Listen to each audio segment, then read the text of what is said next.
Association postgame. I'm MJ Acosta-Ruiz with a lot of years under our belts here on this couch. 16-and-a-half-year NBA veteran Robin Lopez, 11-year NBA vet Derek Collison. Welcome back. Thank you. Glad we didn't scare you off. No. That's always a good sign. Nah, Who was here with him on set?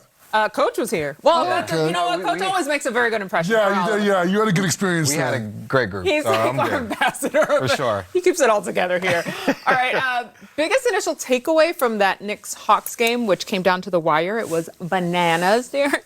Man, I mean, I thought C.J. McCollum. I mean, he's been the star of this series, you know, all series long. I mean, it just seems like he's getting to a spot whenever he wants. He's finding the matchups that he likes, and you can see clearly on that last bucket, get to his right hand, elbow shot. That seems like it's a money play for him.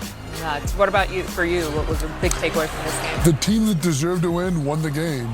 It seemed for a little bit there, for about a minute and a half, that the Knicks were going to steal one from the Hawks, which is not something I'm sure people were prepared to say at all coming into the series. But the Hawks deserved to win that game, and they won the game. Yeah, a lot to be said for the Knicks and really rallying in that fourth quarter to come back because they were at a deficit for most of this game. So the grit of it all, Jalen Brunson needs not just a nap. Go home.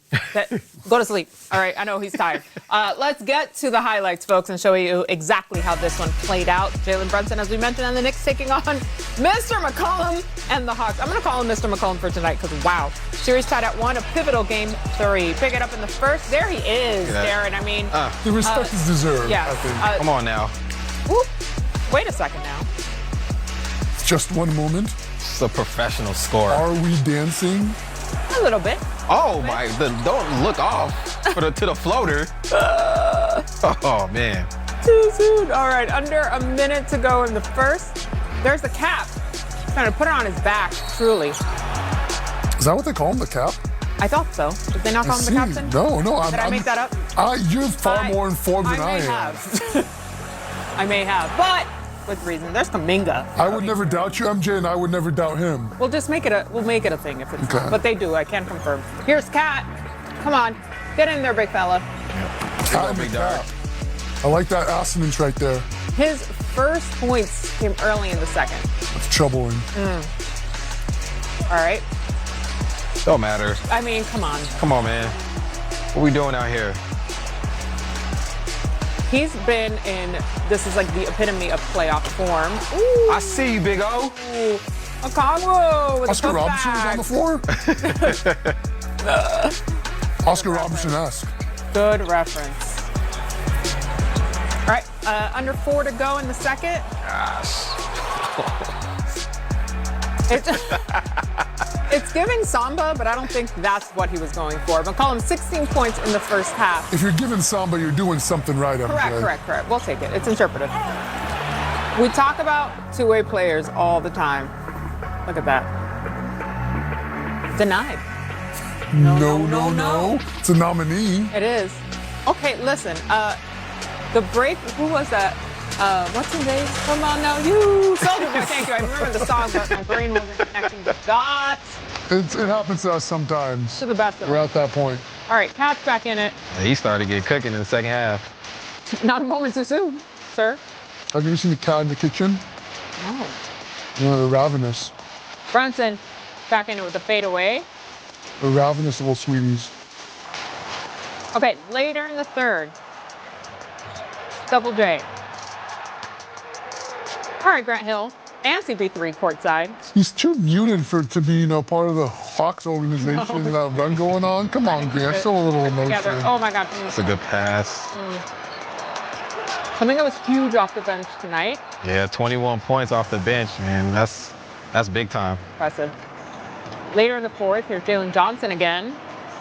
For 3. That's what he does. All right, but again, the Knicks were not letting up, especially not those two. Persistent little buggers. Good one for Deuce McBride. Huge 3. Brunson getting there. That makes it a 3-point game. All right, under 3 minutes left. OG hit some big shots. Yeah, it's not his first three. Not his first big 3 of the night. Look at that 1-point game. Now we're tied. Yeah, this matchup that they both wanted right here. Screaming, crying, throwing up. And Brunson gets it in to give them the lead. See, was that their first lead of the game? Probably. No, it was not. First quarter. It felt like it. It did feel like it. Woo! CJ said, I'm not letting up, all right? They had the lead for a New York minute. Last moments of the game, guys. Seconds left here. Can the Cap do it? Tough break. That'll do it. The Hawks win it 109-108 in a nail biter. Now they beat the series 2-1. So Jalen Johnson, CJ McCollum, and Jonathan Kuminga all scored over 20 for the Hawks tonight. The Knicks also had 3 players over 20 points, led by OG Anunoby, but just fell short there at the end. Here's the man who made the game winner, CJ McCollum, after the game. Big Zion, CJ. Better, I got to do all of this. CJ has been playing at such a high level, Robin. Do you see him keeping that up throughout the series? Absolutely. He said it himself. He's comfortable on the stage. You've seen it before from CJ McCollum in the playoffs with the Portland Trailblazers. Yep. So I have no reason not to believe in him at this point, right? And he continues to do so, Darren, without flinching, too. Look, I mean, you look at the Hawks, they're a young team, right? But when they made the trade for CJ, I think they brought over a guy that's a veteran, that has veteran presence, that has playoff experience. And like Robin Lopez said, we've seen this with Portland before. He's done this time and time again, hitting big shot after big shot.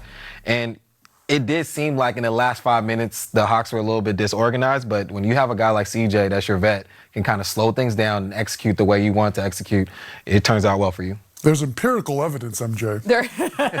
Quite literally. But when you talk playoff veterans, Jonathan Kuminga, you mentioned it early, coming out huge off the bench, Darren, for this squad with 21 points. Yeah, he's had some experience too. We've seen him have some good games in the playoffs with the Warriors. So for him to come into this game and give you 20 points off the bench, it does help this young team kind of progress more, right? It's a lot on Jalen Johnson's shoulders, right? This is his first postseason play as the guy, so to speak, right? But when you have guys like CJ McCollum, Jonathan Kuminga chipping in for 20 or more points, it makes it easy on everybody. It makes the GM and the front office look good, doesn't it? Yep. They knew they had something with that roster. They shored up their team at the trade deadline, and look at the result now. Yeah, you really saw the difference with this Hawks team after that trade deadline and bringing these pieces in. And still, I feel like they had been overlooked for most of that latter part of the regular season, and now really giving a headache here to the Knicks. So how do the Knicks turn this around for Game 4? Well, for me, the thing I understand Cat had a big game, 21 points off of 12 field goals. But if you're 7 for 12, it just lets me know you probably should be shooting a little bit more, right? And I understand this is Jalen Brunson's team, but for this series alone, they may have to feature Karl-Anthony Towns a little bit more in the offense in the post area. And look, he may not score as much in the post area, but he can work off double teams if they give him the attention that he needs offensively, and then they can play off of that. But if you're going 7 for 12 off of 21 points, you can get a little bit more shots and feature him a little bit more. I'm going to agree with the DC out here. I'm a big man, so obviously I'm biased. But the beauty of having a guy like Cal on your team, if you have bigger centers out there, Jokic's, take them out to the perimeter, work from there. But this is Atlanta's squad. They don't guard with their size so much as their athleticism, their length, their team. They don't have the bigger players to match up one-on-one with a guy like Cat, and that's what they need to be taking advantage of. I also think the other thing that the Knicks, they had too many turnovers this game, and it was that final play was emblematic of the Knicks' entire night for me. And to add to your point, you know, the Hawks, the way they're playing Karl-Anthony Towns and the Knicks, they're very perimeter-oriented. They have a lot of good perimeter players, Hawks, defensively. But, like, if you're Karl-Anthony Towns, they have nobody to guard you at the post area. So if you're playing at the top of the key, trying to pick and pop, that's not going to do you good justice. You got to mix in some rolls, getting down to get some mismatches.